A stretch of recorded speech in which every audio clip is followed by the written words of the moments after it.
Angra em Revista, no Rádio Clube de Angra, quinzenalmente aos sábados. Muito boa tarde, sejam bem-vindos ao Angra em Revista, sábado, dia 13 de março, connosco já o professor Alan Menezes. Professor, muito boa tarde, muito obrigado mais uma vez por estes minutos. Eu que agradeço a oportunidade. Que vamos dispensar aqui aos nossos ouvintes para falar da atividade da Câmara, nos últimos dias até alguma e de significativo relevo que deve ser merecida, nomeadamente uma operação de cosmética muito importante que está a ser feita ali nas muralhas do Castelo São João Batista, e podíamos se calhar começar por aí. Eu diria que não é bem cosmética, é mais uma cirurgia reconstrutiva. É plástica mesmo então. Sim, porque a questão tem alguma gravidade. De facto, as muralhas foram durante séculos mantidas essencialmente pelos militares, quando havia muita gente que ali estava e que trabalhava nisso. No entretanto, depois as coisas mudaram muito e ao longo destas últimas décadas pouco se fez de significativa limpeza nas muralhas. Umas falhas até em alguns casos. Resultado, começam a surgir falhas e particularmente uma coisa que parece pouco, mas que depois do ponto de vista da conservação do património tem uma grande importância, que são as canas. As canas, para aqueles que não conhecem, produzem umas cepas lá por baixo e essas cepas entre as pedras da muralha depois vão de alguma maneira abrindo espaço e ao abrir espaço começa a entrar água e isto depois é um processo que se alimenta ele próprio. E de facto temos ali um potencial grande para danos, razão pela qual se resolveu que estava na altura de fazer uma intervenção de fundo, e é isso que está a ser feito. É uma colaboração com o Exército, felizmente o relacionamento com o Exército tem sido excelente, e nesta colaboração entre a Câmara e o Exército depois estamos a valorizar um património que é do mais significativo que a nossa terra tem. É só a maior fortaleza feita pelo domínio filipino fora da Península Ibérica. Não é só a maior fortaleza que existe aqui na Bacia do Atlântico, ponto. Não há nenhuma maior do que esta. Exatamente. E não é apenas naquela fachada, digamos, que nós vemos aqui do caminho, não? Ou seja, aliás, é mesmo em toda a volta do Monte Brasil. Aliás, a maior parte do trabalho nem sequer é feito nesta zona, porque esta é aquela que está melhor mantida. O trabalho mais importante é o que está a ser feito nos dois ramos que vão ao longo aqui da Baía do Fanal e outro ao lado da Baía de Angra.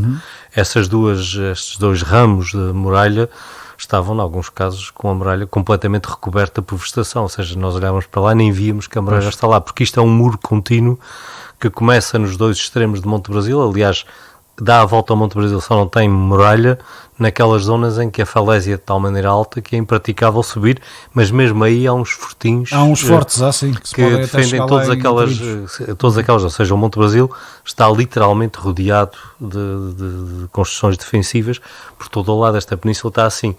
E a parte da frente, aquela virada para a cidade, depois é que está melhor mantida, porque é mais visível e também é mais monumental, mas os dois ramos, particularmente este aqui virado para o lado do Fanal, São Diogo, é aqui entre aqui chamado este torreão que é de Santa Catarina, que fica aqui muito alto por cima do Fanal, até ao Forte de São Diogo, que fica lá no extremo, já na saída da Baía. Quase em São Jorge. Quase em São Jorge. Nessa zona por aí adiante, de facto, a vegetação estava altíssima e as canas tinham invadido aquilo tudo. E é aí que está o principal trabalho, mas toda a muralha vai ser limpa e tratada. Esta é uma discussão interessante e que por norma se tem muito em vésperas de eleições e que depois, felizmente, na prática tem-se visto alguma coisa agora, porque tem havido uma colaboração com o Exército, como referiu e bem, aliás, que já outros investimentos foram ou estão sendo feitos dentro e já lá vamos também falar deles. Mas essa é uma discussão interessante porque falamos aqui de um investimento da Câmara de Angra em parceria com o Exército, mas a reserva do Monte Brasil é gerida pelos serviços florestais. Há também aqui uma articulação com eles. Aliás, há muito trabalho deles. Os serviços florestais têm feito no Monte Brasil um trabalho que eu reputo de excelente. Basta lá ir e ver as melhorias que têm sido feitas pelos serviços florestais. O Monte Brasil tem uma gestão tripla, ou seja, a Câmara tem estruturas que são suas, os caminhos e algumas coisas, e o monumento do Pico das Cruzinhas, que são municipais. O Exército tem a gestão da caldeira e das zonas laterais até os 100 metros de altitude, e os serviços florestais têm o resto. Obviamente que ninguém está aqui a olhar exatamente onde é que está a fronteira. Na verdade, o que acontece é que estas três entidades, num trabalho que tem sido excelente, e acho que é um bom exemplo de colaboração, têm colaborado no sentido de manter aquele espaço todo arrumado, e cada uma obviamente vai investindo à medida das suas possibilidades e necessidades, e portanto este trabalho conjunto, e eu diria que aqui é mesmo conjunto, todas as entidades têm colaborado com a sua parte, têm produzido um bom resultado. O Monte Brasil é de facto o parque da nossa cidade, está no coração da cidade, verdadeiramente. Não há muitas cidades do mundo que tenham Sim, uma zona verde beleza. com esta dimensão e com aquela beleza e particularmente com a história que ali está, com a monumentalidade que a Fortaleza tem, razão pela qual temos todos a obrigação de colaborar para a boa manutenção e boa gestão daquele espaço, e é isso que tem acontecido e os resultados estão à vista. Quem quiser ir visitar o Monte Brasil pode o fazer, que nós estamos orgulhosos pelo trabalho que todos estão lá a fazer.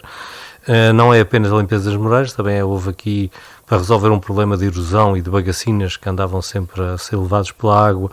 Também da parte da Câmara está a haver um cimentar do acesso à caldeira e do acesso à casa de regal.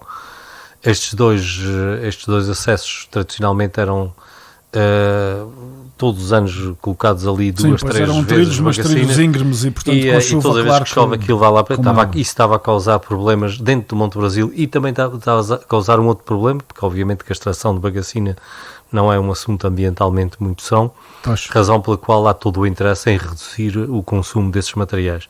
E é isso que está a ser feito, ao mesmo tempo que se criou também na zona em que a estrada é mais perigosa para se andar a pé, ali uma pequena zona de passeio, ali uma centena de metros, que vem resolver também um dos problemas na zona mais perigosa de coexistência entre pessoas que ou estão a correr ou estão a caminhar e os carros que vão ali passando. Portanto, é um trabalho que está a ser feito e também estão encomendados e já deveriam cá estar, se não fosse aqui os atrasos que nos têm afetado a todos, guardas para colocar nas curvas, ou seja, aquelas rails que se põem nas curvas para evitar acidentes, naquelas zonas mais perigosas, para não cair nenhum carro para ali abaixo. Isto traduz-se numa sensível melhoria do espaço. Da parte dos serviços florestais houve um grande investimento na melhoria das paredes e da calçada em torno do Monumento Pico das Cruzinhas e o acesso à estátua do Dom Afonso VI.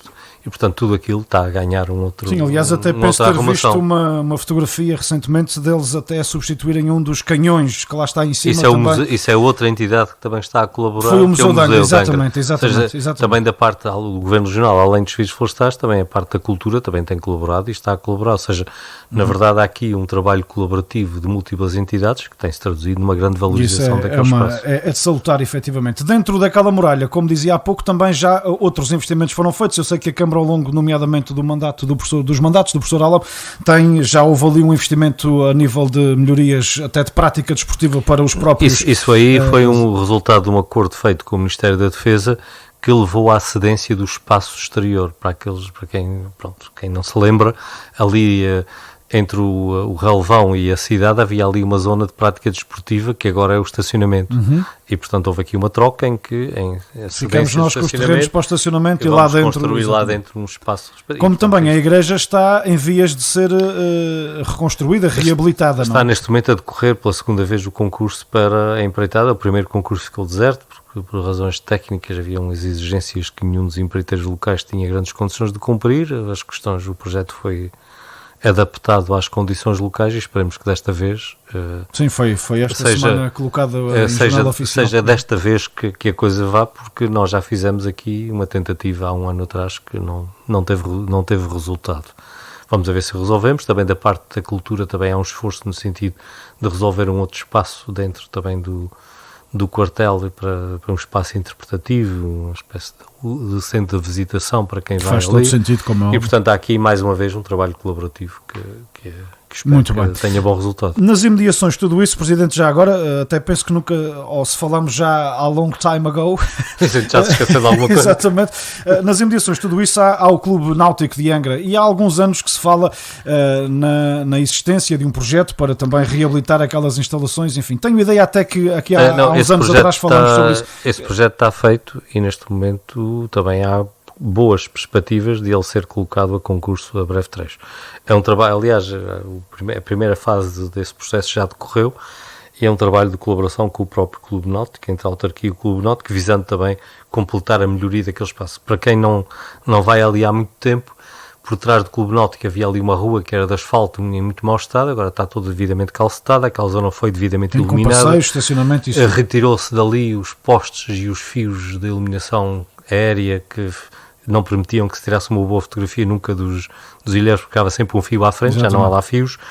E aquele arco que as pessoas chamam das Portas da Prata, mas não seja tecnicamente correto esse nome, um arco que é um viaduto que foi construído nos tempos do José Silvestre Ribeiro ali no Portinho Novo, que era assim que se chamava aquilo, ou Porto Novo de Angra. Foi também todo reabilitado, aquilo também era um espaço de tipo esconso, agora está bem arranjado, com bancos, degraus, enfim, tem um outro arranjo urbanístico. Portanto, todo aquele espaço frente ao castelo, desde de uma baía à outra, porque sim, isso tudo integrado também neste investimento tem sido feito nas marginais, digamos exatamente, assim. Era, no fim de contas, na ligação entre o Fanal e o Porto de Pipas, aquele espaço ali era um espaço que estava muito maltratado. Naquele espaço ali só falta resolver duas coisas, que é o Clube Náutico, que é o que está agora em andamento, e depois há ali na encosta umas zonas que ali diante do que era a antiga fábrica dos pirulitos, para os mais velhos, sim, para os mais novos, a Casa da Roda, há ali um bocadinho ainda na encosta que falta fazer ali um jardinamento e um arranjo, é um terreno privado que estamos a tentar encontrar uma solução também para isso. Portanto, isto completará de alguma maneira aquele projeto de ligação entre uma baía e outra, que era um dos compromissos eleitorais. Mas o Clube Náutico vai mesmo ter ali obras significativas, não é? Ou seja, sim, não é propriamente pintar as paredes àquilo. Não, a dar-lhe um arrumo novo, obviamente respeitando a arquitetura existente, até porque ela marca uma época, estamos a falar de uma arquitetura dos anos 30 do século XX, que tem ali uma particularidade. Um traço diferente, respeitando essa arquitetura, mas dando-lhe ali um arranjo um toque novo. De contemporaneidade que é sempre importante. Não, e resolvendo algumas patologias que o próprio edifício tem, o tempo não passa só pelas pessoas, também passa pelos prédios. Exatamente, e ali à beira-mar ainda por cima sempre com mais... Há ali uns arranjos que são... Isto tem a ver com um projeto que para a Câmara era importante, que era voltar a Angra para o mar e abrir estes espaços, que eram espaços extremamente interessantes do ponto de vista da visitação e do lazer de quem cá vive, que estavam mais ou menos fora do circuito e que agora estão abertos. Basta ver a quantidade de gente que todos os dias passa a pé para ali fora fazendo o seu exercício físico. Não, são dezenas e dezenas de pessoas, desde bem cedo até bem tarde, diga-se. Aliás, desde madrugada, diria mesmo, até bem tarde.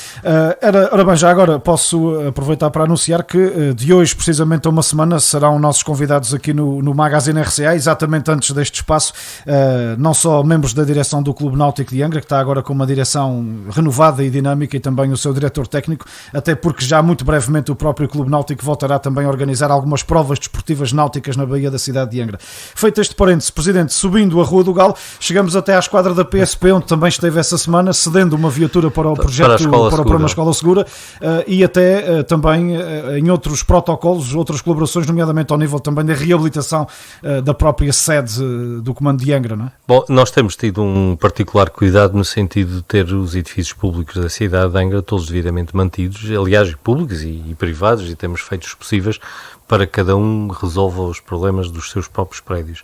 Aquele edifício que está agora a fazer... Foi inaugurado nos anos 69, 70, por aí. Pois, portanto, já lá estava, exatamente. Pois, já tem uns aninhos. O edifício tem tido uma manutenção, creio eu, que está a fazer 30 anos, desde a última vez que ele tinha tido uma manutenção significativa. Ele estava a precisar, e portanto aqui numa colaboração com a PSP está-se a pintar o edifício e resolve o problema das janelas que estavam num péssimo estado.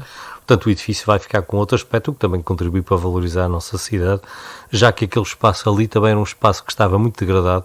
Em frente havia ali um conjunto de ruínas que felizmente foram todas recuperadas. O Museu Cruzeiro está aberta e as ruínas ao lado foram integradas na Cruzeiro. A outra ruína ainda falta por trás, já quase na porta do museu. Já está a ser arranjada também, e, portanto, em breve teremos aquele quarteirão todo ali devidamente arrematadinho, não é? E faltava arrematar a esquadra da polícia e, portanto, está a ser devidamente arrematada para que aquele espaço fique todo devidamente arranjado e melhorado, porque era um espaço que também estava com um bocadinho degradado aqui dentro da cidade. Nesse contexto também de colaboração com a polícia, pois desde há muitos anos que a polícia tinha uma pequena viatura que é usada no apoio às escolas, que tinha sido também uma colaboração anterior, que estava em... Sim, já estava com muitos quilómetros. Estava com muitos quilómetros e muitos anos e, portanto, naturalmente estava a precisar de substituição e, portanto, no âmbito desta colaboração e no âmbito do apoio, porque isto é uma colaboração, as escolas também há aqui uma responsabilidade do município na gestão das escolas e no apoio às escolas, e as escolas precisam do apoio da polícia, particularmente nas áreas de entrada e saída, na gestão do trânsito e, enfim, num apoio de proximidade maior que é dado à comunidade escolar. e nesse contexto Sem- fornecemos ouvidura. Sem desprimor, obviamente, por estas iniciativas que são de nos congratularmos todos, porque melhoram as condições das forças que nos garantem segurança. O professor aproveitou a oportunidade para lançar uma discussão que me interessa particularmente muito, para quem gosta, a minha, quem gosta desse tipo de discussões sobre a forma como nós devemos gerir o nosso dia-a-dia e quem é que deve estar mais próximo do cidadão. E nós sabemos que, de facto, as autarquias são, neste momento, quer as juntas, quer as câmaras, quase o primeiro elo de ligação entre o cidadão comum e o poder político, digamos assim, não é? O poder que tem capacidade de decidir o dia-a-dia. E aqui, de facto, o Alan Menezes aproveitou para dizer que é preciso começarmos a pensar numa descentralização de competências ao nível do Estado, até porque isto é a Câmara Municipal de Angra a dar apoio a algo que o próprio Estado é que devia suportar na região autónoma, não é? Bom, na verdade, o debate que é preciso fazer-se aqui é um debate que já se fez a nível do país, com outra profundidade e que ainda não se fez. Apesar da legislação que enquadra os municípios ser legislação nacional, não há nada de particularmente significativo no que diz respeito às questões das regiões autónomas. A Câmara de Angra tem as mesmas competências que tem a Câmara de Lisboa, a Câmara do Porto, outra Câmara qualquer. A verdade é que na prática, no continente, as autarquias exercem um conjunto de outras competências que nós aqui não exercemos. E que lhes estão delegadas diretamente pelo Governo da República, não é? Exatamente. Porquê? Porque aqui nós temos mais uma outra estrutura, que é a região autónoma, ainda bem que assim é. Ora, esta questão da coordenação entre a atividade dos municípios e das regiões autónomas é uma matéria que precisa de ser revisitada para fortalecer a própria autonomia, porque a autonomia não se pode deixar ensanduichar entre o Estado e as autarquias, portanto há que coordenar as coisas e criar aqui espaço para a atividade das regiões. Sim, porque senão também podemos chegar ao limite da discussão de dizer escusamos de ter autonomia do ponto de vista de governação. Obviamente que isso não pode acontecer, a autonomia é necessária, é preciso coordenar a nossa vida coletiva e gerir a nossa vida enquanto gente que vive aqui neste arquipélago e, portanto, nós precisamos de fazer crescer e de fortalecer a nossa autonomia enquanto autonomia de região autónoma. Por outro lado, as câmaras têm uma possibilidade de dar uma colaboração também importante, quer à região autónoma, quer diretamente ao Estado. O que é preciso agora é nós... Nomeadamente no continente há mais competências na área da educação não, e até na área da saúde também. As competências são as mesmas, é o exercício a que é diferente, ou seja, a lei não distingue, não está aqui a Sim, mas nestas delegações de competências... Sim, há outras áreas de atuação. Foi feita a legislação especial para a situação do continente e de um acordo feito entre as autarquias e o Estado.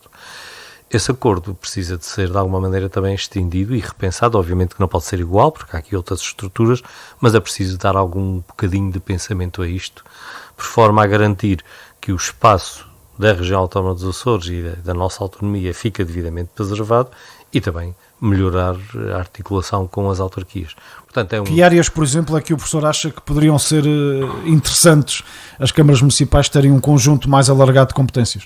Eu não digo um conjunto mais alargado, porque as competências têm, na prática, sim, o exercício dessas competências. Exatamente. Eu diria que há áreas, como por exemplo a questão da rede viária, nós continuamos a ter aqui um grande desarrumo no que diz respeito a vias. Obviamente temos as estradas regionais, em que claramente são da região, depois temos vias municipais, depois temos uma miríade de caminhos e canadas, que muitas vezes não sabe de quem é que são. E isso era um assunto que precisava de ser devidamente arrumado, ou seja, o Estatuto das Vias Terrestres precisava ser revisto e, no meu ponto de vista, o IROA devia sair desta equação e deviam-se passar todos os caminhos para a gestão municipal, obviamente com as respectivas verbas. A mesma coisa acontece com a água, distribuição de água à lavoura, distribuição de água para consumo humano. Obviamente a água é água e a água não conhece estas distinções administrativas e, portanto, era importante também olhar para essa matéria. A questão das escolas e de algum tipo de funcionamento das escolas também é uma matéria que deveria ser pensada, embora obviamente aqui eu creio que as nossas escolas estão bem servidas e a existência de um poder regional próximo é uma vantagem que no continente não existe e, portanto, eu não creio que haja vantagem em pôr as câmaras dos Açores a fazer a mesma coisa que fazem os seus congéneres do continente, mas ainda assim é uma matéria. Sim, mas ainda há um conjunto aí de competências interessantes que a Câmara tem, a manutenção dos edifícios do primeiro ciclo. Mas apenas dos edifícios que são sua propriedade, que não são assim tantos quanto isto. Portanto, há aqui um conjunto de questões que também precisa de ser repensado. Depois há outras matérias um bocadinho mais complexas e que têm a ver com o atendimento às pessoas.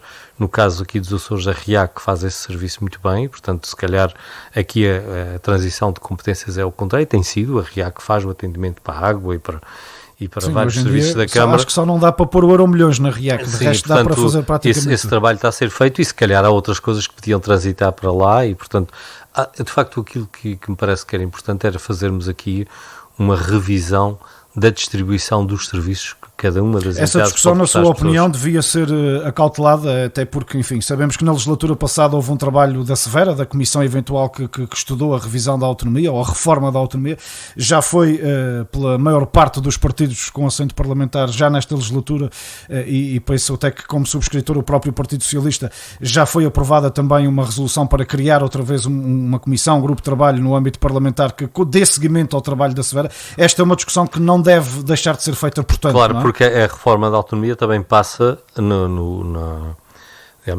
reestruturação, ou pelo menos no revisitar a relação entre o poder da região autónoma e os poderes das autarquias. E, portanto, há aqui uma interface que a autonomia tem, porque não é apenas autonomia-Estado, embora obviamente seja talvez aí o eixo principal desse debate da Severa, mas também há outra interface entre a região autónoma e as autarquias aqui sediadas, que também deveríamos ser uma análise, não sei se talvez nessa comissão, porque no fim de contas acaba por ser um contínuo de questões que são dificilmente separáveis, ou noutra qualquer, que os senhores deputados assim entendam, mas é uma matéria que precisa de ser revista. Como, por exemplo, uma coisa que ainda há pouco tempo falamos, a questão dos próprios resíduos, não é? Depois a região define um conjunto de regras, mas as autarquias é que gerem, e depois dá-se aqui alguns imbróglios às vezes, exatamente por causa... Nós vivemos num espaço que é um espaço pequeno e um espaço muito contido nestas ilhas e, portanto, praticamente aquilo que um poder faz, o outro poder não pode ignorar e vice-versa. Portanto, há aqui, de facto, um conjunto de questões que precisa de ser debatido. E há alguma área em particular, professor, agora mera curiosidade, em que, por exemplo, as câmaras se vejam com uma duplicação de legislação, ou seja, tenham que cumprir regras das leis nacionais e tenham que cumprir regras das leis regionais também, ou seja, que há algum sítio onde a lei regional ainda aperte mais o funcionamento? Eu diria que não. O problema não tem muito a ver com isso, aliás. Esse não é um problema. Não, esse não é um problema. Aliás, as questões legislativas regionais estão devidamente acauteladas. As áreas em que a região pode legislar são aquelas que todos conhecemos e a região, nos casos aqui assim entendeu, tem o feito. No caso, na relação com as autarquias, a maior parte da legislação tem a ver com questões de natureza ambiental e ainda bem que assim é. Esse não é de maneira nenhuma o problema. O problema tem mais a ver com a forma como na arquitetura do sistema autonómico, onde é que cada as um autarquias se encaixam. encaixam. E o que é que cada um tem que fazer de forma clara e estrutural do sistema autonómico, que nunca foi, no que diz respeito às autarquias, muito bem resolvido. E essa é uma belíssima discussão. Em boa hora levantou novamente esta questão. Professor, esse é um debate antigo, é um debate que já... Sim, mas que estava agora aqui um bocadinho... Já na legislatura passada, no início, também tinha falado nessa questão. Eu creio que cada vez que entramos num novo ciclo de legislatura é sempre bom lembrar alguns dossiês, a ver se alguém pega neles. Não, vamos isso pode querer significar outra coisa, que é caíram em saco roto os seus apelos de há 4 anos. Mas eu não queria dizer tal coisa de maneira nenhuma. Disse eu. Professor, há 15 dias confesso que me esqueci de falar de uma inauguração, enfim, uma inauguração talvez seja excessivo, mas de um caminho no Raminho que foi aberto e que o professor foi lá acima exatamente, digamos, inaugurar. Qual é a importância de facto? Nós temos vindo aqui em colaboração com as juntas de freguesia a fazer em cada freguesia e à escolha das respectivas juntas um conjunto de investimentos que são coisas relativamente pequenas, mas que são significativos e importantes para a freguesia. E neste caso, no caso do Raminho, havia um problema crónico da passagem do gado, mesmo pelo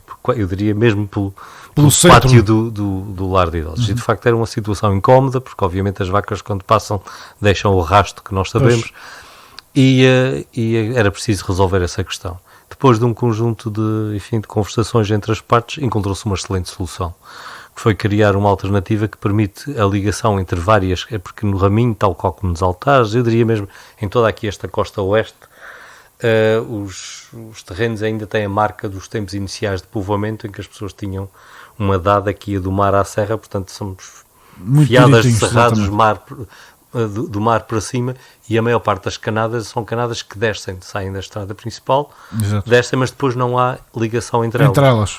E aquilo que se fez no Raminho, como já se fez também nas 12 Ribeiras e outras freguesias, é criar um caminho paralelo à estrada regional que faz o curto-circuito entre as canadinhas que vão descendo, o que permite que quem tenha gado ou que tenha maquinaria passar de um lado para o outro o possa fazer sem vir à estrada principal. Isso tem grandes vantagens para a boa gestão da estrada, para a qualidade de vida de quem vive ali. De quem Portanto, pensando passa. Que não, fundamental, não é? Exatamente, isto é uma solução que não é apenas para a agricultura, é boa para a agricultura, mas também é boa para os residentes, neste caso é boa para o lar de idosos, é boa para todos nós, porque Exatamente. Ninguém gosta de ir pelo caminho e encontrar uma manada de gado, sempre aqueles Nem acontecimentos mais. Que... Subindo o Raminho ali, Mata da Serreta acima, eu sei que a Câmara tem pouco a ver com isso, mas é também uma discussão que de quando em vez importa recordar a nossa estalagem da Serra, a nossa, enfim, forma de dizer, não é, de todos nós terceirenses, que o impacto histórico tem. É verdade, é um edifício, ali, não é, edifício tristemente abandonado. Continua ali, propriedade de um banco que não tem sido muito fácil. Nestes casos as pessoas às vezes questionam-se, expropriam-se tantas coisas por às vezes motivos, a abertura de uma estrada, enfim, sim, fazer uma coisa maior que os políticos gostam às vezes de fazer. A região poderia, se assim o entendesse, voltar, porque foi a região que vendeu no princípio, voltar a retomar o assunto e negociar a sua compra. Na verdade, daria dali, por exemplo, um brilhante centro interpretativo do Parque Natural de Ilha, por exemplo ou daria uma belíssima estalagem, como ela sempre foi. E, portanto, a questão aqui é realmente encontrar uma solução que permita resolver aqui um problema da natureza bancária, porque isto tem a ver com os ativos e com a gestão destas coisas nos bancos e que não tem sido fácil. Eu sei que já houve várias entidades e várias pessoas interessadas na aquisição. Até agora nunca foi possível encontrar um preço que fosse... Mas é de facto pena. Outra questão que muito recentemente também se levantou, e já agora nesse âmbito mesmo para terminar, também sabendo que a Câmara aí terá eventualmente pouco a fazer, prende-se com a dita casa de Brianda Pereira ali na zona da Salga, não é? Enfim, há quem diga que sim, há quem diga que não é a casa dela, mas é um património de facto que se está a degravar muito, não é? É uma casa que está ali degradada, mas mais uma vez estamos a falar de uma casa privada. Pois. E, portanto, é mais uma daquelas questões, porque as pessoas... Apesar da Brianda ter sido tão lá para trás, aquilo ainda tem donos, não é? Aquilo tem donos que já nada tem a ver com essa história de lá para trás, portanto tem os seus donos, e é uma das tais questões que precisava também de uma solução, mas mais uma vez aí é preciso também chamar aqui à colação os poderes regionais, porque uma autarquia não tem poderes expropriatórios nem nada disso, a não ser nas questões que sejam de interesse imediato. Se fosse a questão de um caminho municipal, outra coisa qualquer, agora nós não podemos ir à propriedade de quem quer que seja. Até a autarquia tem que pedir autorização ao governo para portanto, ter essa é uma questão que não é mas também ali, por exemplo, nasceria um centro interpretativo da Batalha da Salga, por exemplo, Exatamente. E da história, ou poderia, da terceira extraordinária.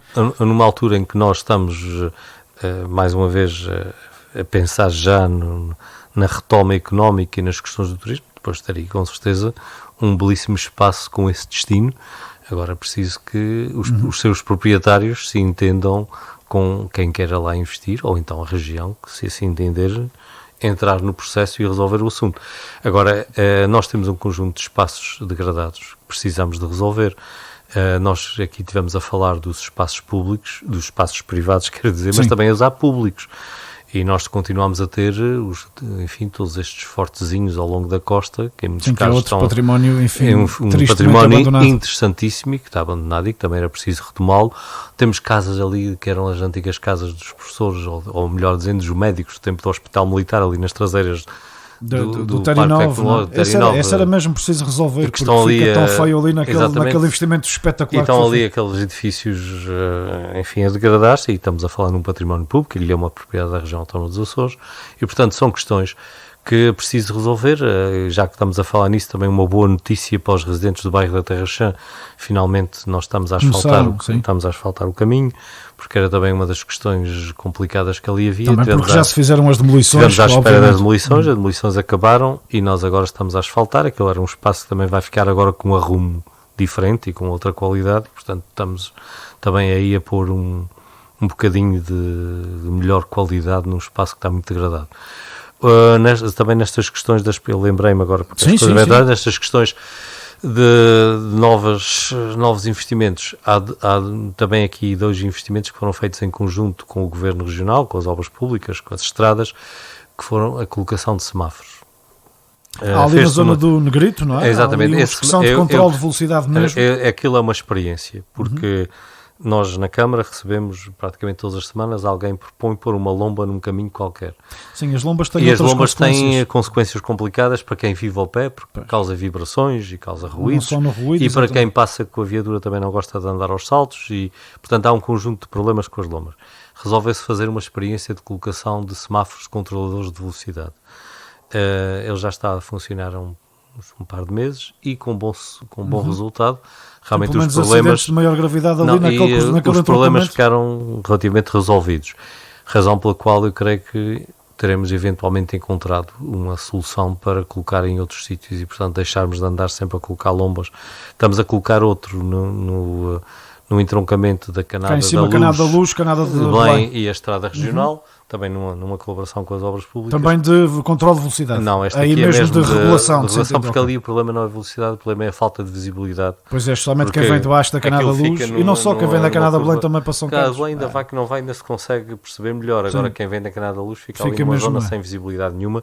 E inclinado, que também às E o vezes outro não é problema fácil. é o problema dos espelhos, que infelizmente para quem vem de baixo o espelho fica apontado para o sol, o sol passa a sul e portanto durante a maior parte do dia o que se vê é o quando sol lá a brilhar. estão, não é? Porque às vezes também os vândalos passam e partem Mas no mesmo, espelho, quando o espelho lá está, quando está a fazer sol, é manifestamente difícil, razão pela qual também se está a colocar lá um conjunto de semáforos.